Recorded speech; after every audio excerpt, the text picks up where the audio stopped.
VD. Satheesan എന്ന പ്രതിപക്ഷ നേതാവ് എത്ര വലിയ കാപട്യം നിറഞ്ഞ വ്യക്തിയാണെന്ന് നിങ്ങൾക്ക് മുന്നിൽ തുറന്നു കാട്ടിത്തരികയാണ്.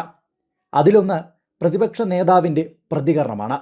അതും കഴിഞ്ഞ ദിവസങ്ങളിൽ ഷാഫി പറമ്പിൽ ഒരു മുതിർന്ന കോൺഗ്രസ് നേതാവിൻ്റെ കഴുത്തിനു പിടിച്ച ആ ഒരു വിഷയവുമായി ബന്ധപ്പെട്ട്.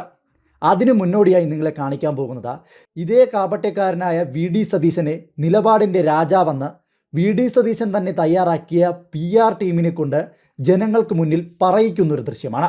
അല്ലെങ്കിൽ ഒരു ജനക്കൂട്ടത്തിനിടയിൽ നിന്ന് വി.ഡി. സതീശൻ്റെ PR ടീം വി.ഡി. സതീശനെ വാഴ്ത്തിപ്പാടുന്ന ദൃശ്യമാണ്. ആ ദൃശ്യം ആദ്യം കാണാം.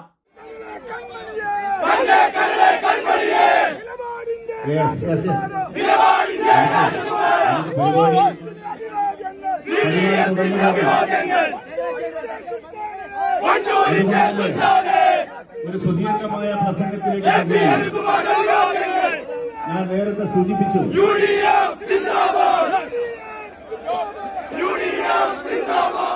കണ്ടില്ലേ, നിലപാടിൻ്റെ രാജകുമാരനാണെന്നാണ് വി.ഡി. സതീശനെ വി.ഡി. സതീശൻ തന്നെ തയ്യാറാക്കിയ PR ടീം പറയുന്നത്.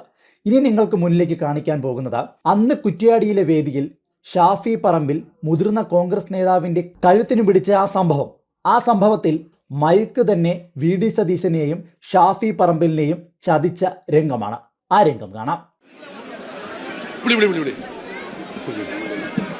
ജാഥ ക്യാപ്റ്റൻ പ്രിയപ്പെട്ട വി.ഡി. സതീശൻ നിങ്ങളോട് സംസാരിക്കുന്നതിന് വേണ്ടി അദ്ദേഹത്തെ സവിനയം ക്ഷണിക്കുന്നു. വിളിച്ചു കഴിഞ്ഞിട്ടാണ് വിളിക്കുന്നത്. അല്ല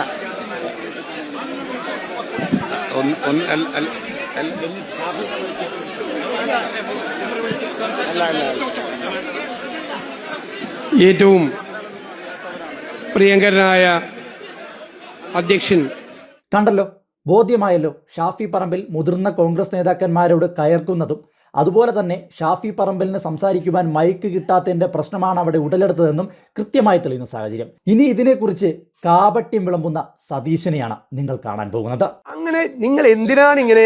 എനിക്ക് മാധ്യമങ്ങളോട് എല്ലാവരോടും പറയാനുള്ളത്, ഇല്ലാത്തൊരു കാര്യം ഞങ്ങളെല്ലാം നിൽക്കുമ്പോഴല്ല ഊതി വീർപ്പിക്കണത്.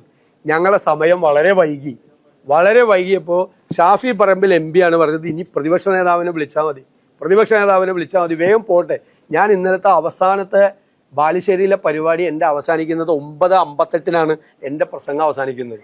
ഞാൻ ഒരു വിധത്തിലാണ് കാരണം ഈ തിരക്ക് കാരണം